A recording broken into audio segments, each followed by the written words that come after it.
Vamos un poco sobre repositorios públicos, privados, local, cómo se usa, por ahí tenemos otra vez. GitHub, instalación del sistema operativo, configuraciones globales y algunos comandos básicos. Bueno, toda esa es la agenda, vamos a ver hasta dónde llegamos en estos minutos que nos restan, pero por lo menos es comenzar a entender un poco de la problemática que viene a resolvernos esto. Comencemos por qué es Git, primero que nada, ¿sí? Vamos a decir que Git es una herramienta de control de versiones o sistema de versionado. Es un sistema, sí, de versionado de código. Fíjense que acá decimos, es una herramienta de control de versiones, lleva adelante la gestión de los diversos cambios que se realizan sobre los elementos de algún código fuente. Ahora, ¿qué es todo esto y por qué nació Git? Se los voy a contar, más allá de que acá tengan escrito algo, sí, en la slide. Bueno, imagínense que hasta hace varios años atrás, era complicado trabajar en equipo, ¿sí? En el mundo del desarrollo del software. ¿Por qué era complicado? Porque quizás hace, no sé, ustedes son nativos de Internet y demás, pero vamos a suponer de acá en el año, qué sé yo, 2000 y antes, obviamente, eh, era complicado trabajar en equipos porque nosotros no estábamos tan conectados como si lo estamos hoy en día. Entonces, quizás si yo tenía un equipo de trabajo, que estábamos todos trabajando sobre un mismo proyecto y no teníamos conexión a Internet, ¿sí? Estable o no, o directamente alguien no tenía, pero teníamos que trabajar en equipo, ¿cómo hacíamos para compartirnos los archivos? Y bueno, directamente yo, no sé, los guardaba en un pendrive y se lo pasaba a mi compañero. Imagínense que estoy diciendo pendrive, pero claramente antes no era con pendrive. Imagínense años antes. No sé si ustedes conocen los disquetes.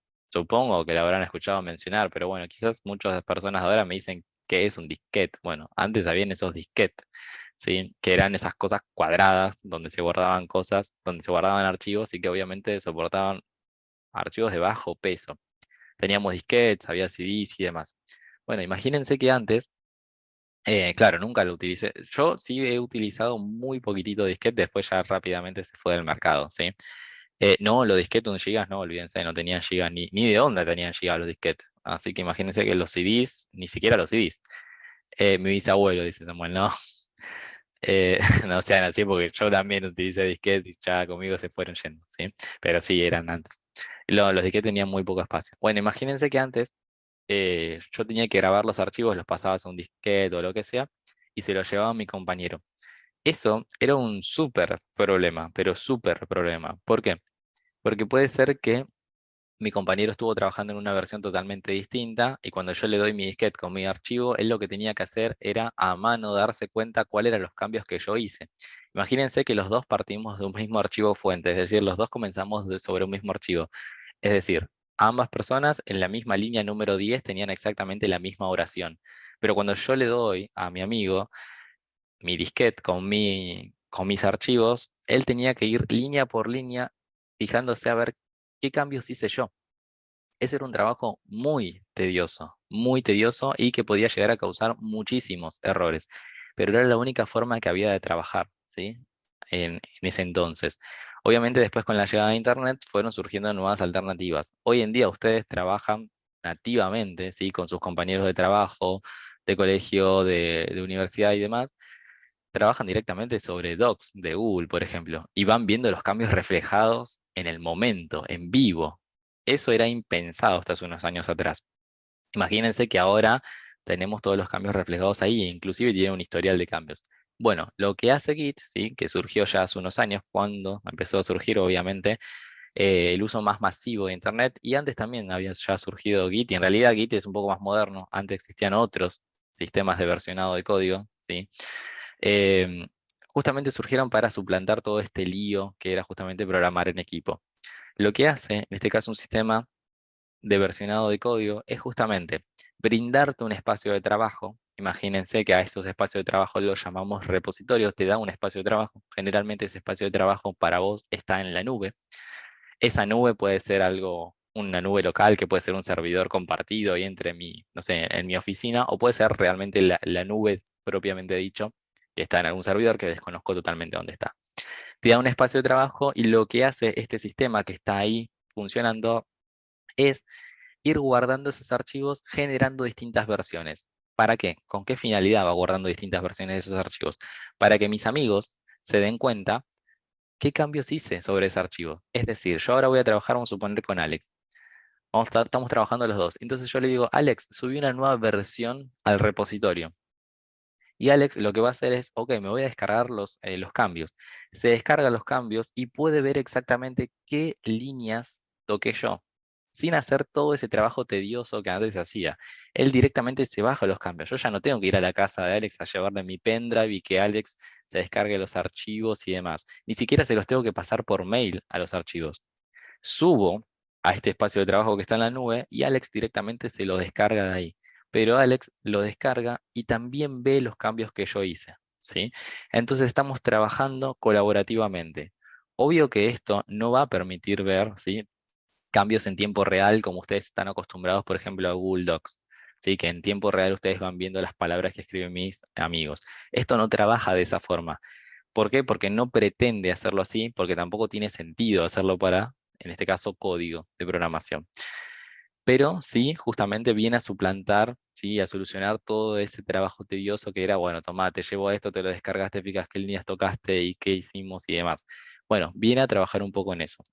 Entonces, justamente va versionando mi código para que yo pueda ir viendo cuáles fueron los cambios que se fueron realizando a lo largo del tiempo sobre mi proyecto, ¿sí?, de mi programa. Bien, eso es lo que viene a hacer directamente la herramienta de Git. Así como existe Git, que es un sistema que hace esto, también existen otros, ¿sí?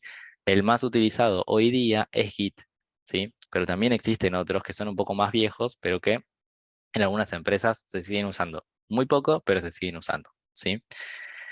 Entonces decimos que genéricamente un sistema de control de versiones es un sistema que registra los cambios realizados en un archivo o un conjunto de archivos a lo largo del tiempo, de modo que se puedan recuperar versiones específicas más adelante.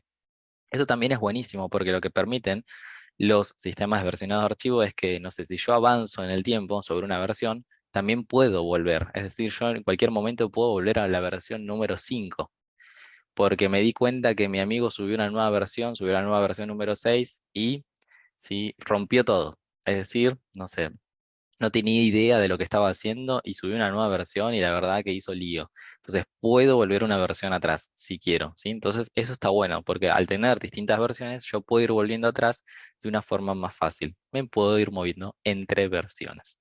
Bien.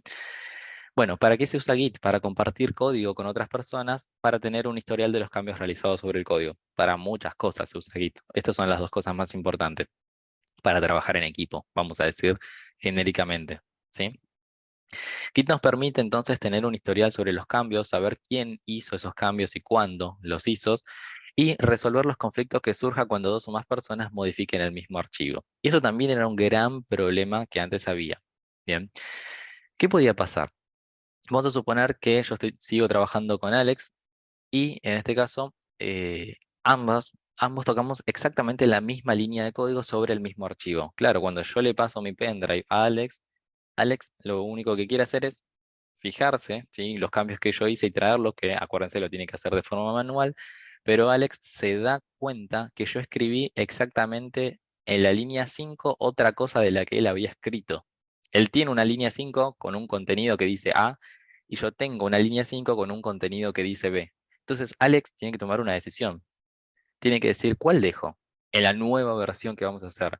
¿Mi contenido o lo que escribió ese? Bueno, para poder resolver ese conflicto, Alex me tiene que llamar y me tiene que decir ese, mirá, pasó esto, esto, ¿qué hacemos? ¿Me quedo con lo que vos pusiste en la línea 5 o con lo que yo puse en la línea 5?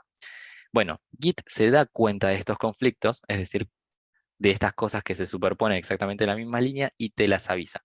Algunos conflictos los puede resolver solo, ¿sí? Y otros conflictos no, necesita una intervención humana, ¿sí? Y te avisa dónde está el conflicto y te dice, mira, exactamente en la línea número 10 del archivo X tenés un conflicto que tenés que resolver. Y te avisa para que vos abras el archivo y lo arregles de forma manual. ¿Bien? Así que Git también está bueno porque se va dando cuenta de eso solo. Hace esas comparaciones y se da cuenta automáticamente de dónde puede llegar a haber un conflicto. Bueno, eso antes era muchísimo más tedioso y llevaba muchísimo tiempo, ¿sí? De hecho, les digo que antes consumía mucho más tiempo todo eso que el hecho de programar en sí. Así que era muy complicado. Eh, bien, vamos con el concepto de repositorios. Un poco ya lo spoileé y les dije que un repositorio es un espacio, en este caso vamos a decir en la nube, ¿Qué tenemos asignado para poder alojar todos los archivos de nuestro proyecto? ¿Sí? Yo voy a tener un espacio, a ese espacio le vamos a llamar repositorio. Imagínense que nosotros vamos, para tener una analogía, una carpeta de Drive, ¿sí? Imagínense una carpeta de Drive que está compartida entre muchas personas. Bueno, eso sería como un repositorio. Claramente no es lo mismo, no es una carpeta de Drive, pero es una buena analogía, ¿sí? Es un espacio que está en algún lado, en algún servidor en la nube, donde nosotros vamos a ir pudiendo subir archivos. Esos archivos siempre tienen que ser de código fuente. Yo no puedo utilizar un repositorio de Git para subir, no sé, las fotos de mi viaje, no sé, del año pasado. No, no puedo hacer eso. ¿Sí? En realidad yo tengo que subir solamente archivos de código fuente.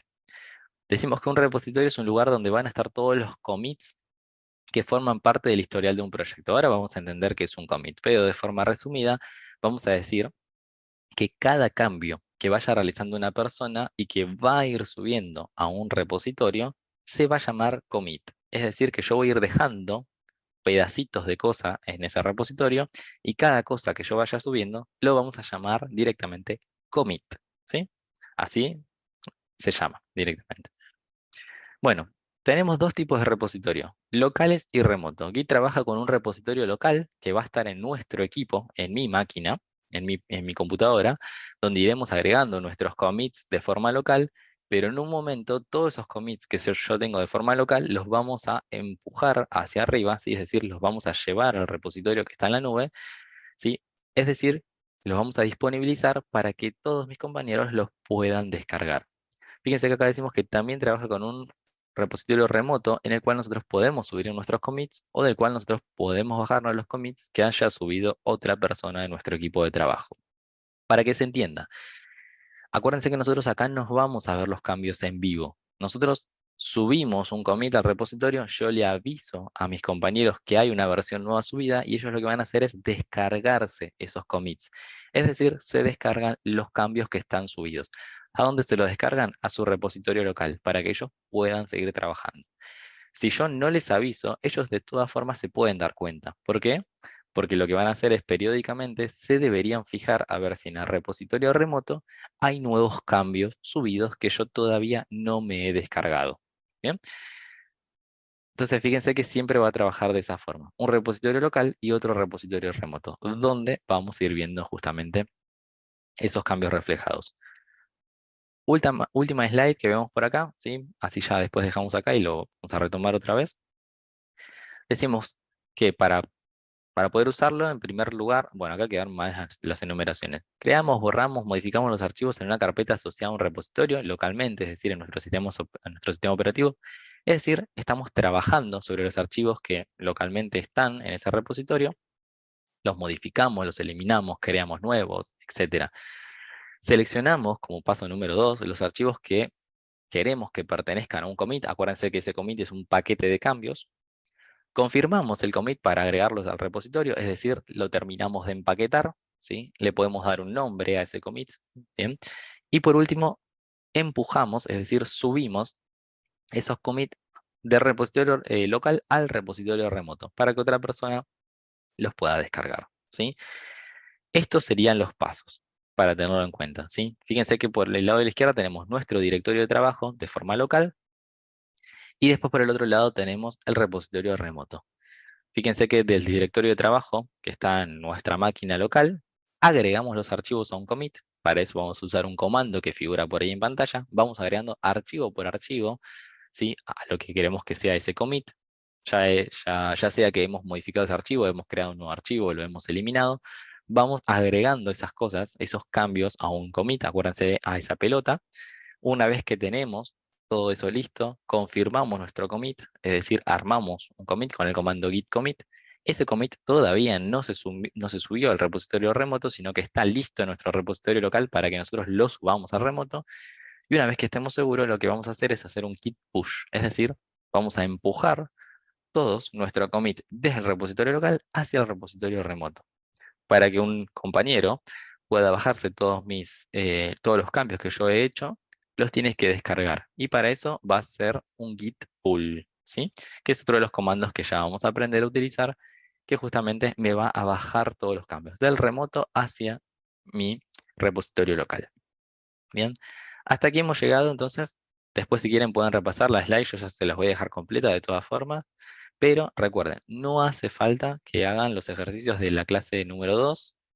Creo que el cuestionario me parece que tampoco, ¿sí? Porque tenía algunas preguntas medias específicas, así que tampoco lo hagan. Sí, enfóquense con los ejercicios de la clase pasada, de la clase 1.